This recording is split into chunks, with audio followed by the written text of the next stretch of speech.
প্রভু রামচন্দ্র আবারও বললেন, মনে ঠাকুর, পূর্বে করেছি ব্রহ্ম হত্যা, আবার করব গো হত্যা। মনে ঠাকুর, এই হত্যা বাদ দিয়ে যদি কোনো বিধান থাকে আপনি আমাকে তাই বলবেন। শোনো রামচন্দ্র, তাহলে আর একটি উপায় আছে, তাহলে আর একটি উপায় আছে, তুমি একটি অশ্বমেধ যজ্ঞ করো। এই যজ্ঞের বিধান হলো, একটি অষ্টম বর্ণের অশ্বের কপালে জয় পত্র লিখে তোমাকে চতুর্দিক জয়লাভ করতে হবে। তাহলে মনে ঠাকুর, অশ্বের জন্য কোনো চিন্তা নেই। আমার জন্মের অনেক বছর আগে থেকে ওই মেঘরাজ ভবনে অশ্ব প্রতিপালিত হচ্ছে, আমি সেখান থেকে আপনার অষ্টম বর্ণের অশ্ব নিয়ে আসার ব্যবস্থা করছি। এই বলে প্রভু রামচন্দ্র ভক্ত হনুমানকে স্মরণ করলেন। আরে হনুমান, হনুমান বলিয়া প্রভু ডাকিতে লাগিল, হেন কালে হনুমান সে প্রভু চরণে প্রণামিল। হনুমান সে প্রভু চরণে প্রণামিল। আমাকে ডেকেছ? শোনো হনুমান, আমার শরীরে বইছে ব্রহ্ম হত্যা পাপ। এই পাপ হতে মুক্তি পাওয়ার জন্য আমাকে যে অশ্বমেধ যজ্ঞ করতে হবে। তাই তুমি যাও হনুমান, ওই মেঘরাজ ভবন থেকে আমার জন্য অষ্টম বর্ণের অশ্ব নিয়ে এসো। তাই হনুমান প্রভুর আদেশ পেয়ে প্রভুকে প্রণাম করে যাত্রা করেছে ওই মেঘরাজ ভবন। হনুমান আমার কেমন ভাবে যাত্রা করেছে,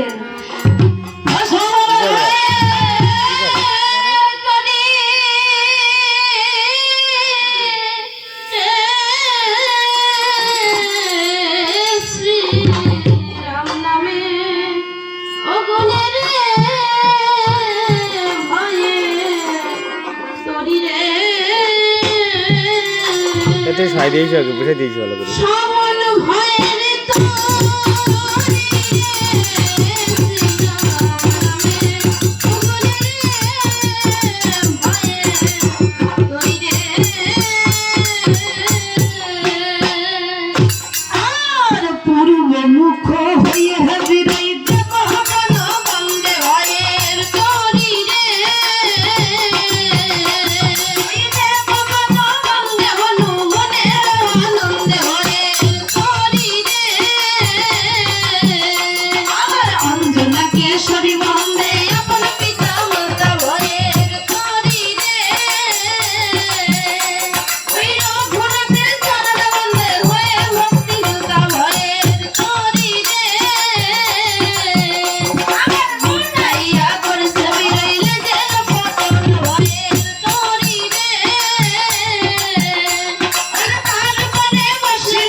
চারিদিকে অশ্বক হচ্ছে। এমন সময় মেঘরাজ এসে বলছে, আরে কে তুমি, এমনি ভাবে আমার রাজ্যে ঢুকে পড়েছ? হনুমান বলছে, মহারাজ, আমি অযোধ্যাপতি রাজা দশরথের পুত্র শ্রীরামচন্দ্রের কিঙ্কর, নাম আমার পবন পুত্র হনুমান। মেঘরাজ বলছে, ওরে হনুমান, বলো বলো হনুমান, আমার প্রভু কেমন আছে? লাইক হয়ে গেছে। মহারাজ, প্রভুর শরীরে বইছে ব্রহ্ম হত্যা পাপ। সেই পাপ হতে মুক্তি পাওয়ার জন্য প্রভুকে অশ্বমেধ যজ্ঞ করতে হবে। তাই আমি এসেছি আপনার কাছ থেকে অষ্টম বর্ণের অশ্ব নিয়ে যেতে। মেঘরাজ বলছে, ওরে হনুমান, তাকিয়ে দেখো আমার রাজ্যের চারিদিকে শত শত অশ্বশালা। তুমি তোমার মনের মতো একটি অশ্ব খুঁজে আমার প্রভুর জন্য নিয়ে যাও। হনুমান তখন অদূরে তাকিয়ে দেখতে পায় একটি অষ্টম বর্ণের অশ্ব দাঁড়িয়ে আছে। তাই ওই অশ্বের মূল্য স্বরূপ 10,000 স্বর্ণ মুদ্রা ওই অশ্বালয়ে রেখে অশ্বটিকে নিয়ে যাত্রা করেছে প্রভুর কাছে। কেমন ভাবে?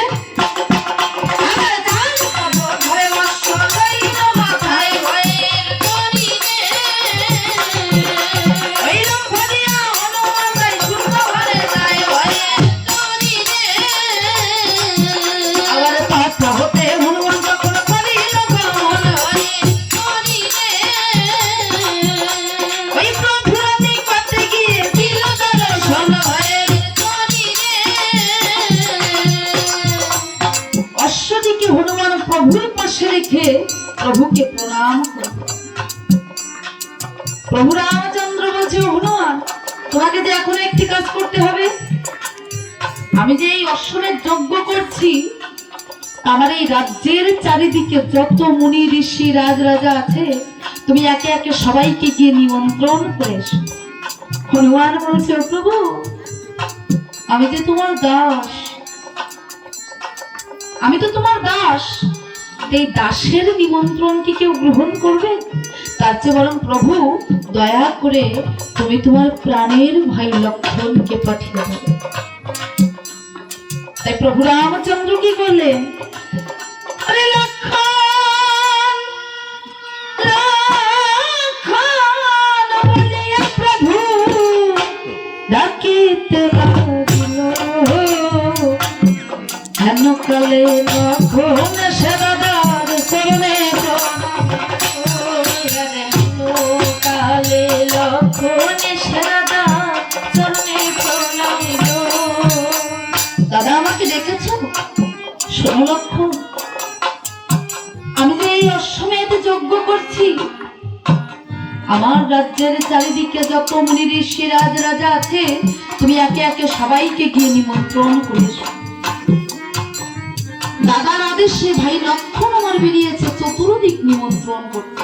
একে একে চতুর্দিক নিমন্ত্রণ করার পর লক্ষ্মণ হঠাৎ দেখতে পাই নর্মদার তীরে বসে অনেক মুনি ঋষি ধ্যান করছেন। অনেক মুনি ঋষি ধ্যান করছেন। লক্ষ্মণ গিয়ে বলছে, হে মুনিগণ, আমার দাদা অযোধ্যার শ্রীরামচন্দ্র অযোধ্যায় অশ্বমেধ যজ্ঞ করছেন, তাই আমি এসেছি আপনাদের সবাইকে নিমন্ত্রণ করতে। মুনিগণ বলছে, লক্ষ্মণ, আমরা এখানে যারা আছি সকলে না হয় তোমার নিমন্ত্রণ গ্রহণ করলাম, কিন্তু আমাদের মধ্যে যে একজন মুনি নেই, আমাদের মধ্যে মহামুনি বাল্মীকি নেই। তিনি এখন এই দক্ষিণে চিত্রকূট পর্বতে তপস্যা করতে গেছে। বলে, চিত্রকূট পর্বত?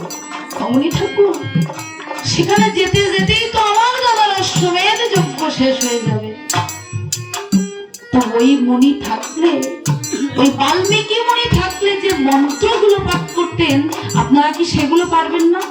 বলে, হ্যাঁ, তা আমরা পারব। তাই লক্ষ্মণ মুনিগণকে সঙ্গে নিয়ে যাচ্ছে অযোধ্যায়। আরে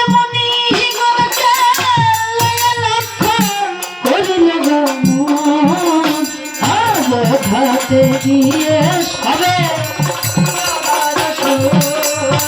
অযোধ্যাতে গিয়ে সবে দিল দর্শন। দেখিয়া প্রভু সম্ভ্রমে উঠিল, বসিবার জন্যে কয়েকখানা কুশাসন দিল। বসিবার জন্য কয়েকখানা কুশাসন দিল। মুনিগণকে প্রণাম করলেন প্রভু রামচন্দ্র।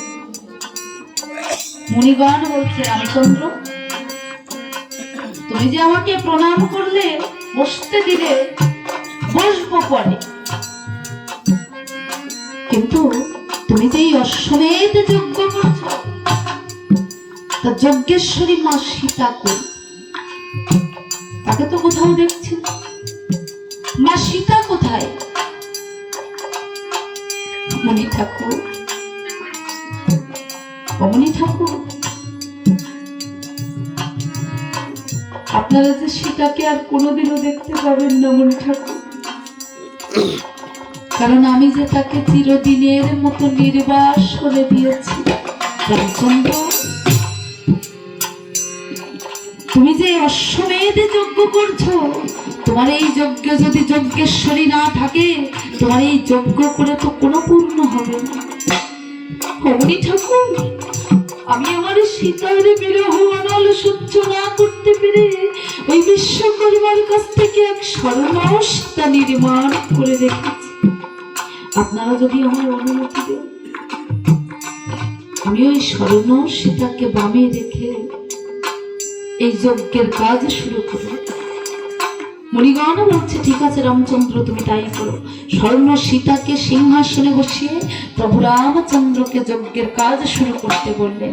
এদিকে হনুমান কদলী বনে বসে চিন্তা করছে, অনেকক্ষণ তো হয়ে গেল, আমি আমার প্রভুর চরণ দর্শন করিনি, যাই একবার প্রভুর চরণটা দর্শন করে আসি। তাই হনুমান আমার তীরের বেগে ছুটে চলেছে ওই অযোধ্যার দিকে। দূর থেকে যখন দেখতে পাই ওই সিংহাসনে বসে আছে রাম আর সীতার যুগল মূর্তি, হনুমান তীরের বেগে ছুটে এসে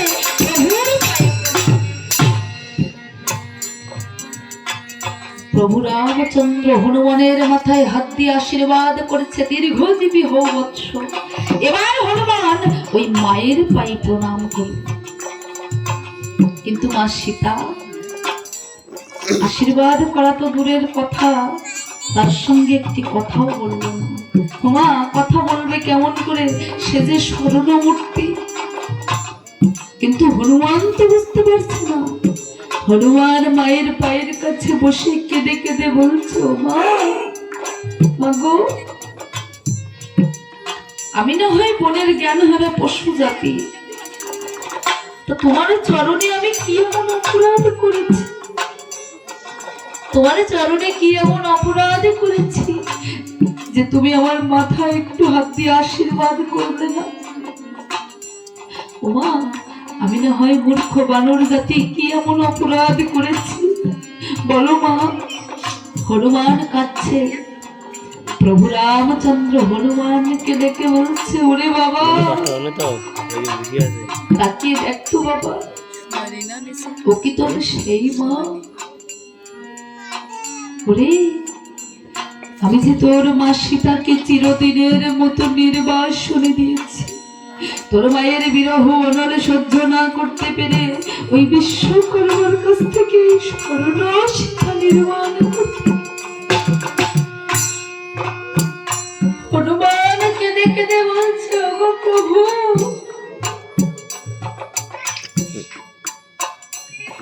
আমি যাহারও লাগিয়া সাগর লঙ্ঘন করলাম, লঙ্কা পোড়ানোর জন্য নিজের লেজ পুড়িয়ে ফেললাম, তুমি আমার সেই মাকে পুনরায় বনবাস দিলে প্রভু। বলো প্রভু, কোন দেশে তুমি বনবাস? আমি যাহারও লাগে এত কষ্ট করলাম, এত কষ্ট করে সাগর লঙ্ঘন করে আমার মাকে উদ্ধার করে নিয়ে এসেছিলাম, তুমি আমার সেই মাকে পুনরায় বনবাসে দিয়ে এই অযোধ্যায় বসে যজ্ঞ করেছ। তুমি এই যজ্ঞ করো না, এমন যজ্ঞ করে তোমার কোনো পূর্ণ হবে। হনুমান, তুই এমনি করে আমার যজ্ঞে বাধা দিস না। আমি যে কেন তোর মাকে নির্বাসনে দিয়েছি, তুই একবার ওই অগস্ত্য মুনির কাছে গিয়ে শুনে দে। হনুমান গেছে মুনির কাছে, গিয়ে জিজ্ঞাসা করছে, মুনি ঠাকুর, আমার মাতা সীতা পুনরায় কেন নির্বাসনে গেছে? আজ আমাকে সত্যি করে খুলে বলুন। মুনি বলছে, হনুমান তাহলে শোনো, পঞ্চম বর্ষীয় মা সীতা একদিন পিতার আলয়ে বসে সখীগণকে সঙ্গে নিয়ে পুষ্প ফেলছিল। এমন সময় সীতা দেবী দেখতে পায় অদূরে এক গাছের ডালে বসে দুটি পাখি, সুখ পাখি আর শাড়ি পাখি, মধুর সুরে রাম গুণাগুণ কীর্তন করছে। ওই রাম গুণাগুণ কীর্তন শুনে সীতা দেবী আমার সখুগণকে ডাক দিয়ে বলছে, ওরে যেমন করেই হোক ওই পাখি দুটিকে আমায় ধরে এনে দাও।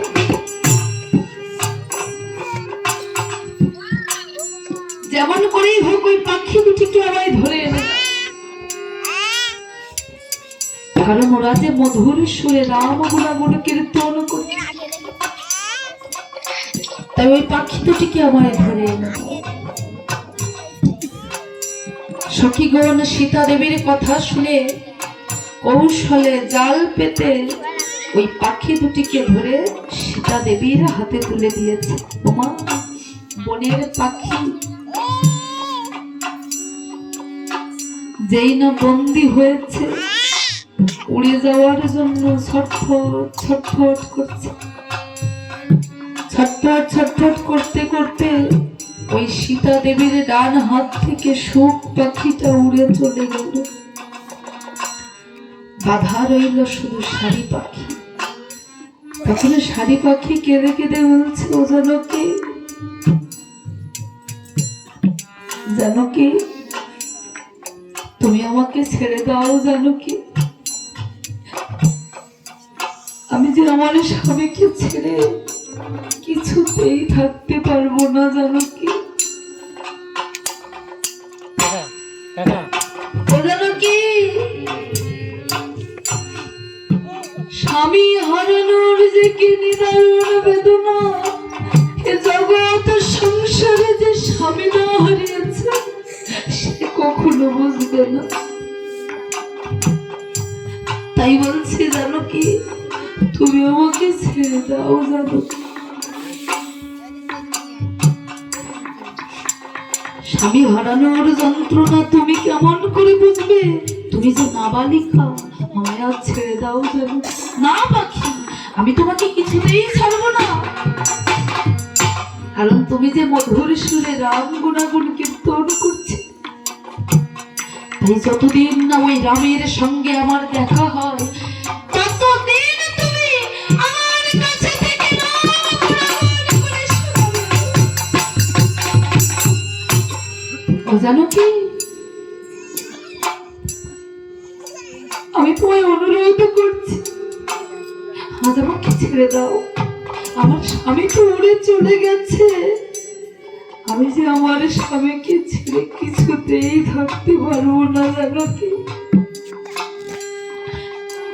ও জানকী, তুমি যে জানো না, তুমি যে জানো না ওই সুখ আর শাড়ির কত মরম বেদনা। ও তুমি জানো না,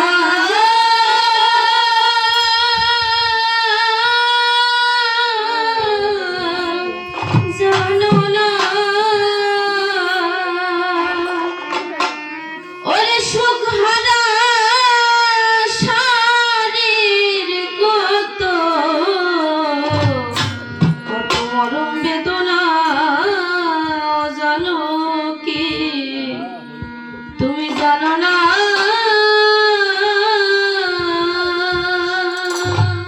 আরে আমি বন পাখি,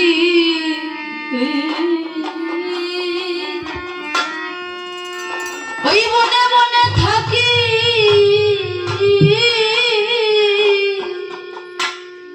ছেড়ে দাও আমি বনে যাই জানকী,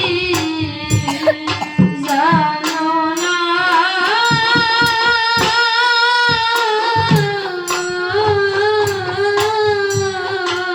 থেকে কাঞ্চন পিঞ্জরে সুসাধু আহারে, সুখ বিনা সুখ থাকে নাই জানো কি জানো না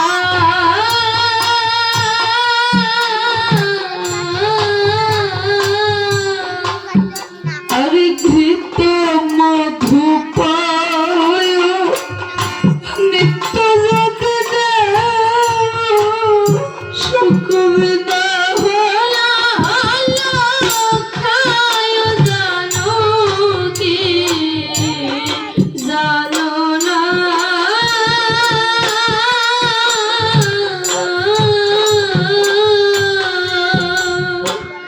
সুস্নিগ্ধ মঙ্গলাল সুবাসিত বনবন সুখ বিনা সুখ থাকে নাই জানো কি জানো না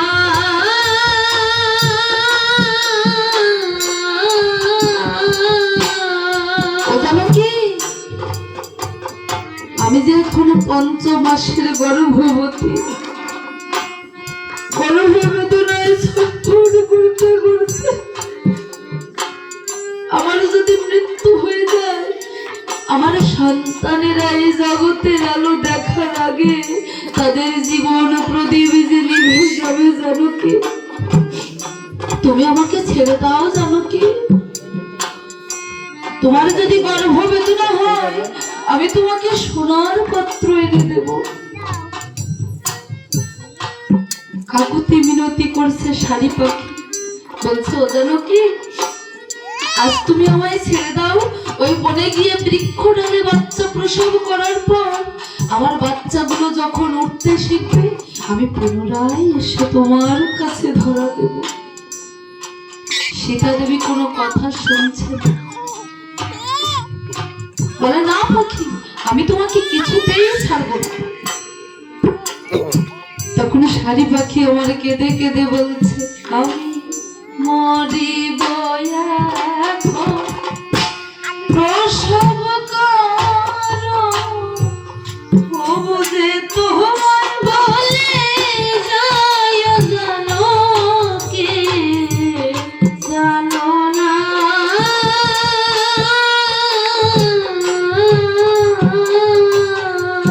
আমার শাবক সকল উড়িতে শিখিলে আমি পুনঃ এসে রব তব ঠায় জানো কি জানো না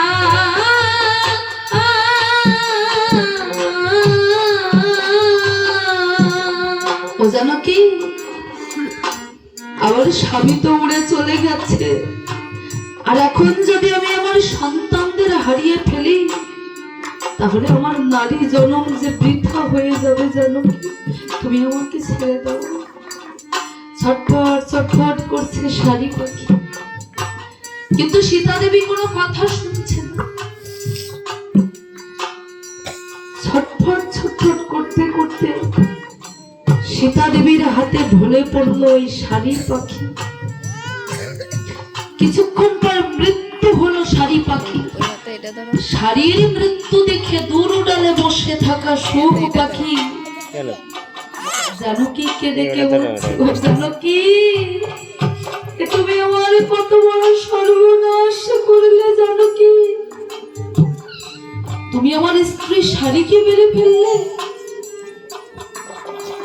তুমি আমার স্ত্রী শাড়িকে মেরে ফেললে তবে ভালোই করেছ জানো কি আজ আমি তোমায় অভিশাপ দিচ্ছি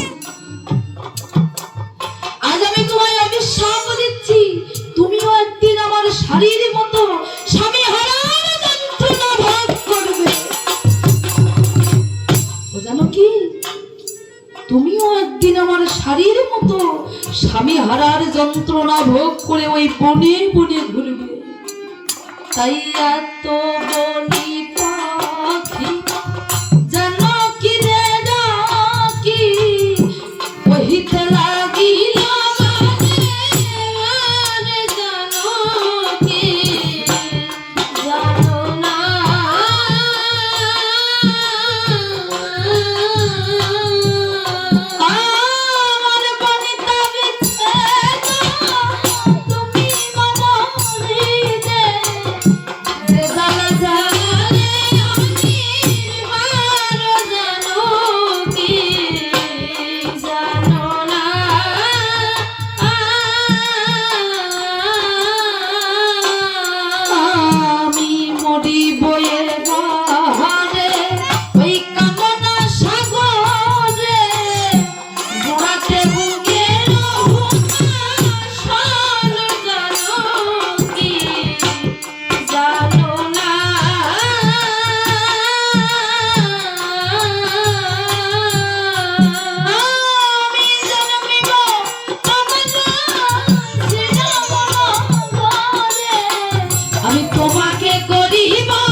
ওই কামনা সাগরে ডুবে মান জানো কি জানো না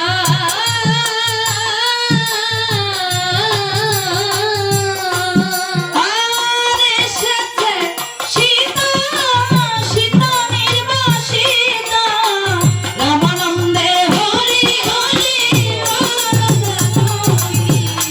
জানো না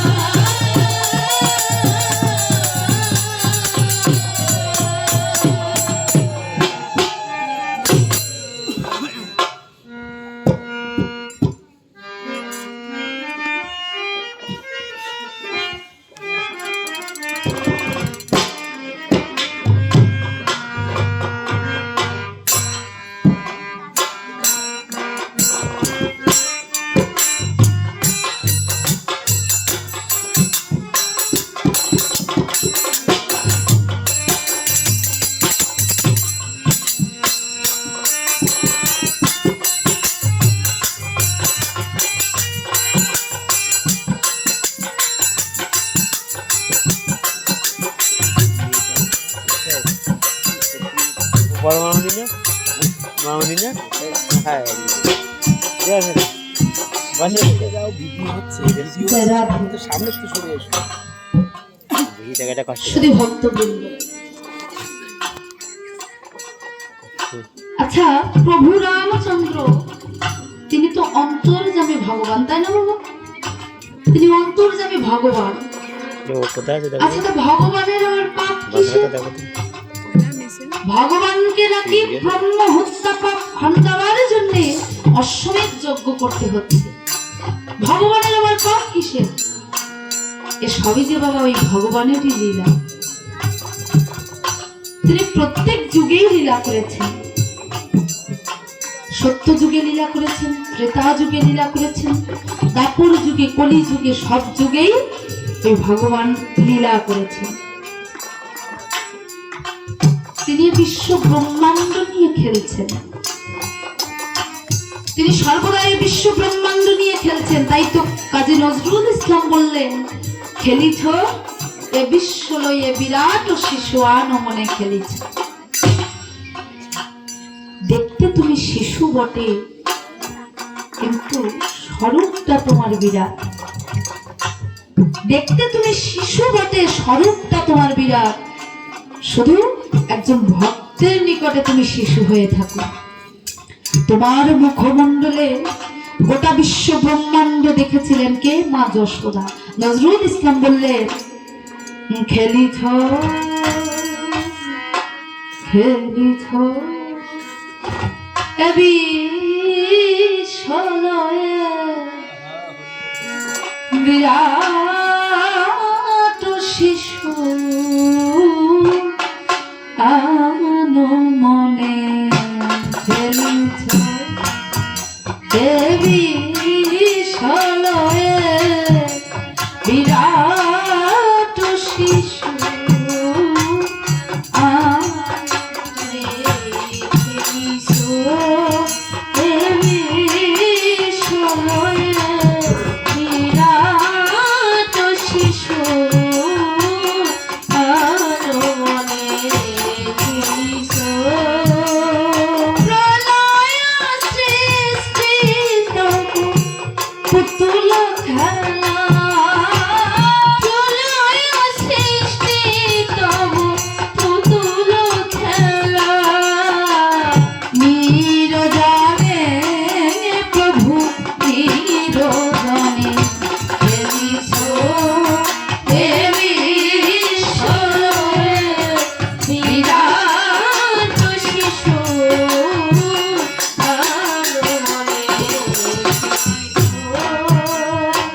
আচ্ছা বাবা ভগবান যে খেলছেন তা তিনি কোথায় বসে খেলছেন তার খেলার জায়গাটা কোথায় রাসলীলাটা তো বাবা আমাদের ভাগ্যবশে একবার হয়ে গেছে ওই বৃন্দাবনের মাঠে ওটা তো আর বারবার হবে না তা ভগবানের খেলার চিরস্থায়ী জায়গা কোনটা তিনি সর্বদা কোথায় বসে খেলেন শূন্যে মহা আকাশে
অনেক কিছু নিয়ে খেলেছি, কত খেলনা রয়েছে আমাদের। আর ভগবানেরও তো ঠিক তেমনি খেলনা রয়েছে। তার খেলনা কোনগুলো?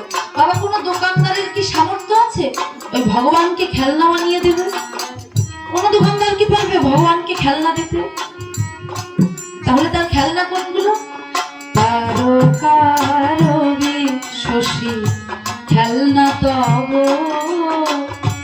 হে উদাসী পড়িয়া আছে রাঙা পায়ের কাছে, রাশি রাশি তারকারবি শশী খেলনা তব, হে উদাসী পড়িয়া আছে রাঙা পায়ের কাছে, রাশি রাশি তারকারবি শশী খেলনা তব, হে উদাসী পড়িয়া আছে রাঙা পায়ের কাছে, রাশি রাশি নিত্য তুমি, হে উদাস তুমি সুখে দুঃখে অবিকল, নিত্য তুমি, হে উদাস তুমি সুখে দুঃখে অবিকল,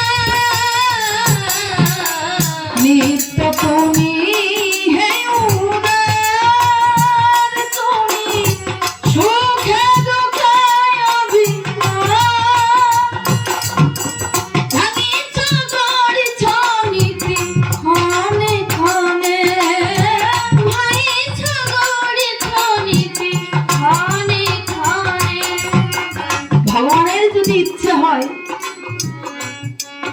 যেমন এক মুহূর্তে গোটা বিশ্ব ব্রহ্মাণ্ড সৃষ্টি করতে পারেন, তার মর্জি হলে মুহূর্তের মধ্যে প্রলয় এনে সব ধ্বংস করে দিতে পারেন।